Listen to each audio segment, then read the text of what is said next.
The sterile scent of antiseptic was all he could smell, mingling with the sharp, metallic taste that lingered on his tongue. His body, battered and broken, was no longer his own.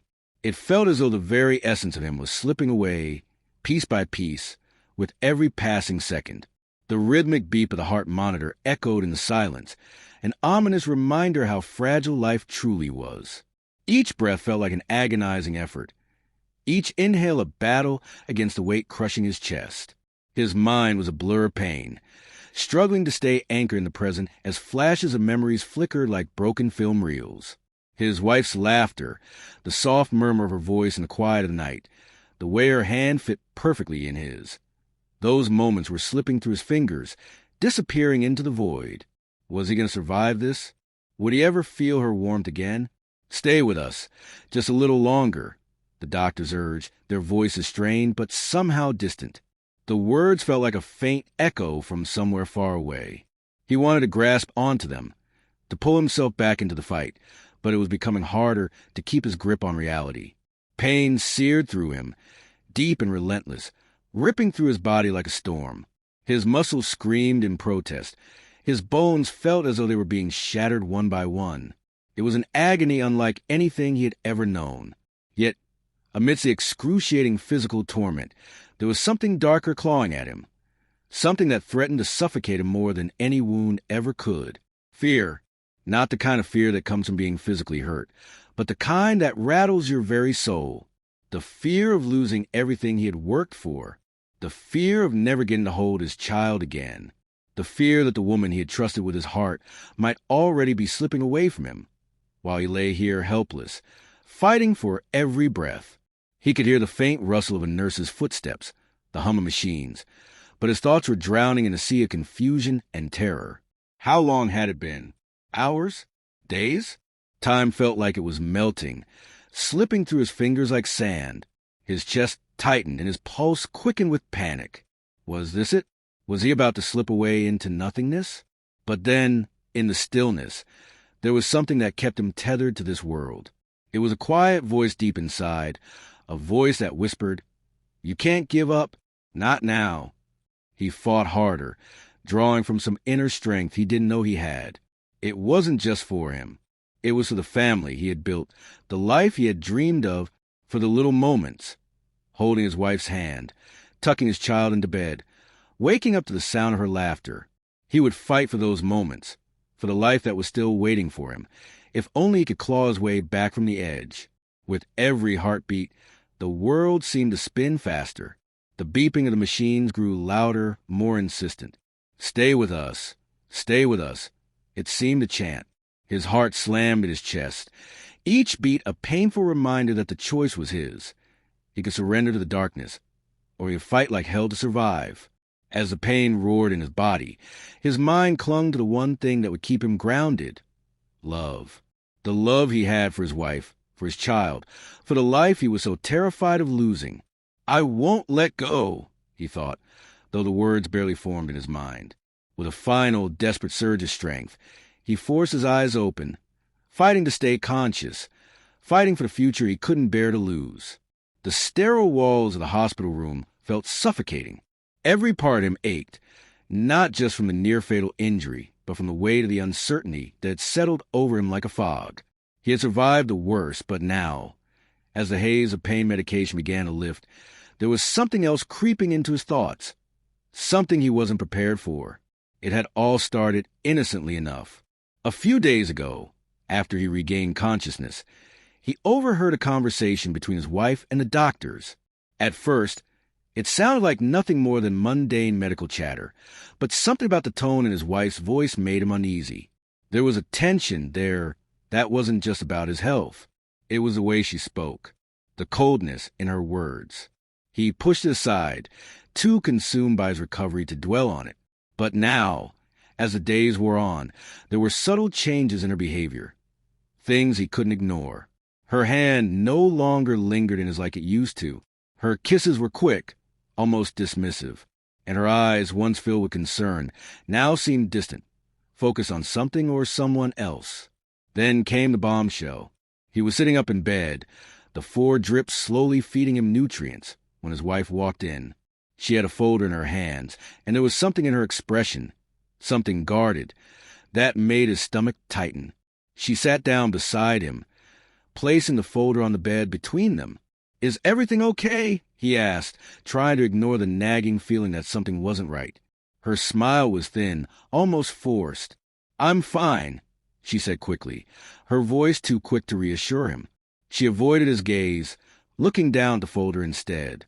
There was an odd silence, the kind that feels heavy, as if 1,000 unspoken words were hanging in the air between them.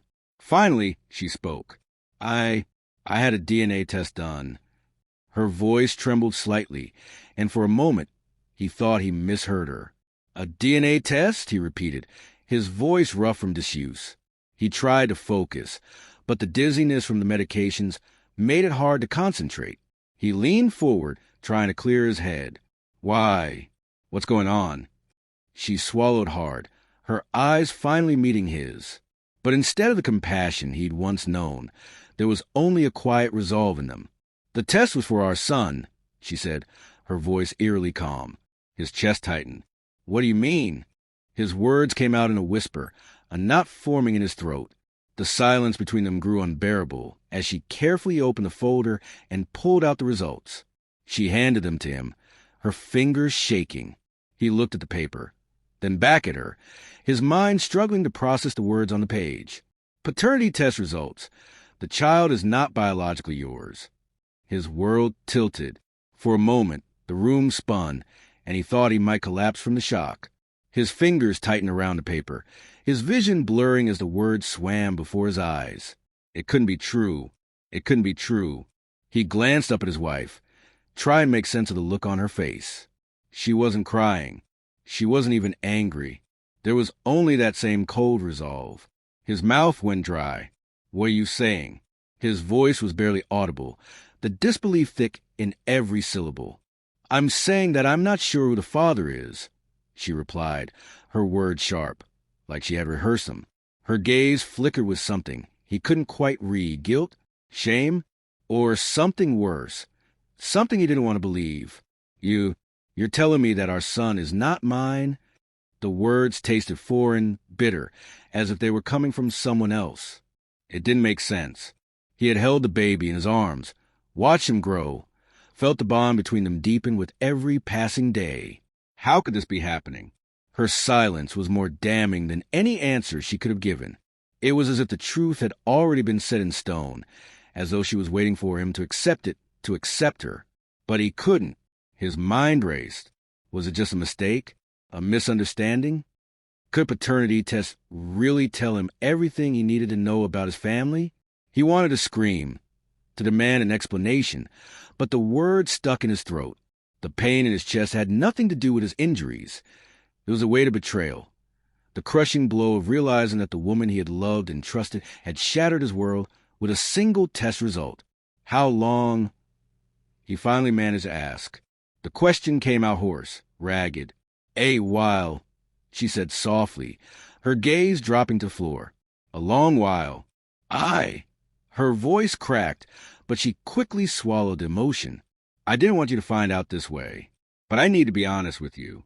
This is my life, too." His head spun with questions, with confusion, with anger that he could hardly contain. Everything he had believed, everything he had worked for, was it all a lie? "Half of everything is mine now," she said suddenly, as if the words were rehearsed. Her eyes met his, no longer filled with love or regret, but a cold, almost clinical detachment. "I'll take what's mine." It hit him like a gut punch.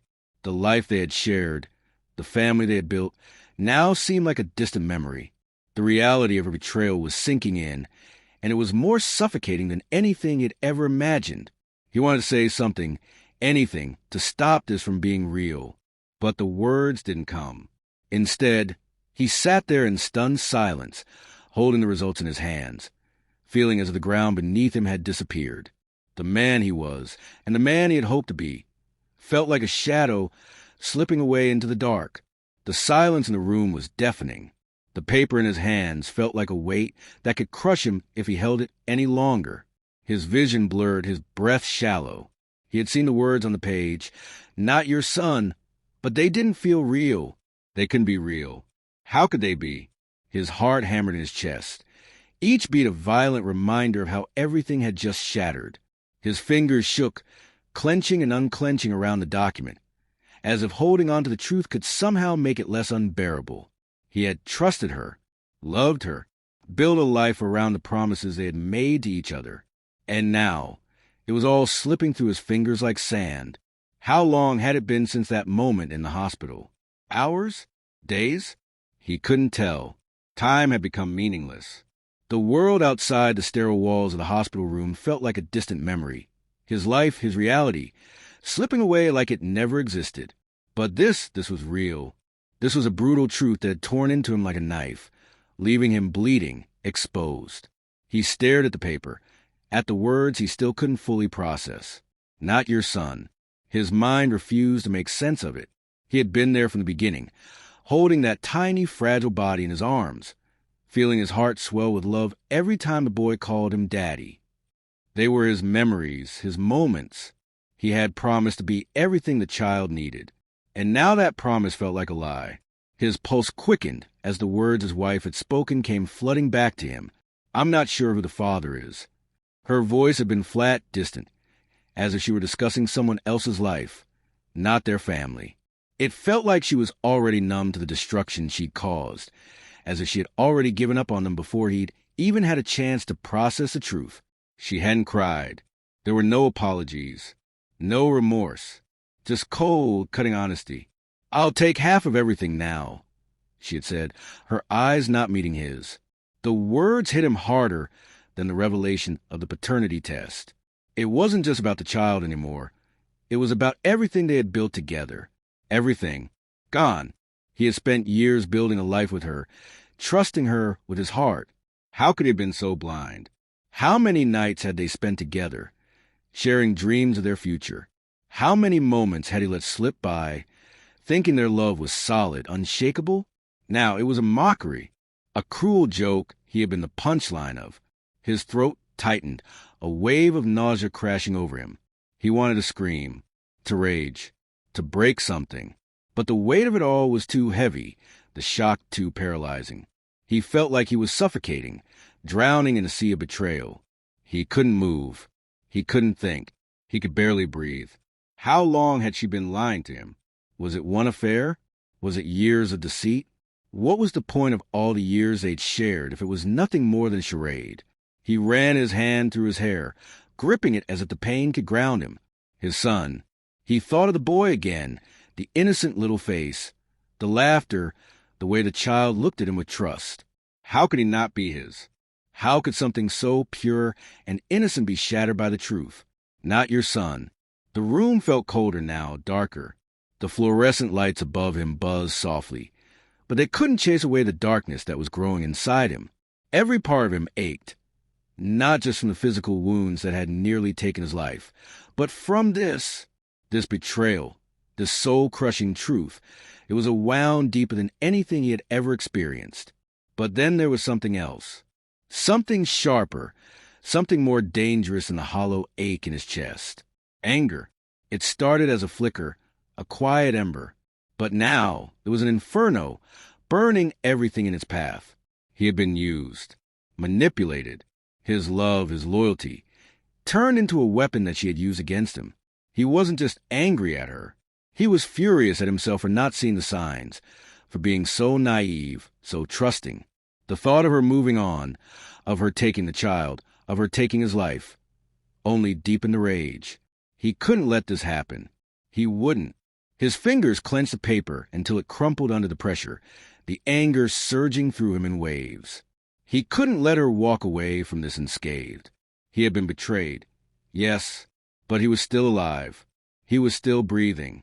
And for the first time in a long time, he felt a spark of something deep within him. That wasn't just pain. It was a flicker of strength, of determination. It was the beginning of the fight for his life. And he was going to fight like hell. The hospital room had become his prison, a cold, sterile cage where the walls seemed to close in on him with every passing hour. His body still ached from the injuries, but it was the emotional weight that felt unbearable now, heavy, suffocating, and relentless. Every time he closed his eyes, the image of the DNA test results flashed in his mind, like a cruel reminder of his shattered world. Not your son. For days he had spiraled, lost in anger, disbelief, and an aching sense of betrayal. But now, something was different. As the days dragged on, a realization began to seep into his mind, like the slow warming of the sun after a long, bitter winter. He wasn't dead. He had survived. The pain was real, yes, but he was still here. The chaos inside him slowly quieted, and for the first time since the truth had been laid bare, he felt a flicker of something other than rage. Clarity. He had spent so much time drowning in anger, replaying her words over and over. How easily she had discarded their family, how callously she had turned their life into a transaction. And then, the words about half of everything being hers. The divorce, the assets, the future that no longer belonged to him. But none of it mattered anymore. What did he want? It wasn't the money. It wasn't the house or the child. It wasn't even revenge. The anger still burned like an open wound, but he couldn't stay stuck in it. If he did, she would have won. She would have taken everything. Not just the house or the kid, but his soul.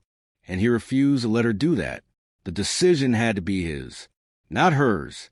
His thoughts shifted. What was the point of holding on to something that was already broken? He had loved that child, had seen him as his own, but the truth was, he didn't need to cling to a false hope anymore. It was time to let go, to free himself from the suffocating grip of the past. What mattered now was his future, what he could rebuild, who he could become the face of everything that had shattered him. He wasn't going to fight for a life that no longer existed. He wasn't going to beg or bargain or beg for forgiveness. He would walk away with his dignity intact, and he would fight for his peace, for his own sanity, because, in the end, he realized it wasn't about what she took or what she had done. It was about who he chose to become in the aftermath. He looked out the hospital window. The sky was clear, the sun shining bright, a stark contrast to the storm brewing inside him. But that storm was his to control now. The decision had been made. He would heal.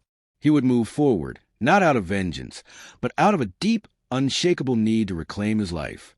And no one, not even her, could take that from him. The soft glow of the sunset filtered through the blinds, casting long shadows across the room. It was quiet now. Too quiet after everything. After the storm, the anger, the sleepless nights. The physical pain from his injuries had faded, but the emotional scars lingered, weaving through his memories like dark threads in a fabric. And yet, there was a peace here, in this moment, that he hadn't felt in so long. He sat by the window, watching the world go on outside as if nothing had changed. But everything had changed. He had changed. The pain was still there, lodged deep in his chest, but it was different now. It no longer felt like a raging fire, consuming him at every turn. It was more like an old wound, healed but never forgotten. And maybe that was the key, the letting go. He thought back to that night, the night his entire world had collapsed. Not your son. He still remembered the cold finality in her voice when she said it. That was the moment he lost his grip on everything. His trust, his future, his family. It all slipped away in the blink of an eye, and for a long time, he didn't know who he was anymore. But sitting here now, staring out at the fading light, he realized something. He didn't need to know who he had been. He needed to know who he was going to be. The past had its place, but it didn't define him. Not anymore. The rage, the endless questions, the what-ifs that haunted him for months, they had all faded into the background. In their place was a growing sense of clarity, of freedom, a quiet understanding that he had fought, not just for survival, but for his own peace. It would have been so easy to stay angry, to turn that fury outward, to tear down everything in his path in the name of revenge. But somewhere in the midst of it all, he realized that the anger was holding him back, holding him prisoner. And he wasn't going to be a prisoner of this pain anymore. His ex-wife had taken what she wanted. She had taken half of everything. Just as she'd said, she had taken the life they built. But what she couldn't take was his soul. She couldn't take the man he was, no matter how much he tried to break him. And for the first time since everything had fallen apart, He allowed himself to feel gratitude, not for her, not for the betrayal, but for the strength he had found in the rubble. He had survived. He had chosen to survive. The man who had entered that hospital room was a shadow of the man sitting here now. The pain had forged him into something stronger, something more resilient. He wasn't going to let her actions define him. The betrayal didn't change who he was. It just taught him who he could become. He stood up, feeling the weight of the decision he'd made. He wasn't going to let the past drag him down anymore. The road ahead was still uncertain, still full of unanswered questions, but for the first time, he felt like he could walk it on his own terms. He walked to the door, pausing for a moment. Outside, the world was still turning. The air felt different, fresh, full of possibility. He stepped into it, leaving the past behind him, not to forget, but to move forward. The sun was setting, but the night held no fear. He was ready to face whatever came next, not because it was easy, but because he was no longer afraid of the unknown. The storm had passed. Now it was time for him to rebuild.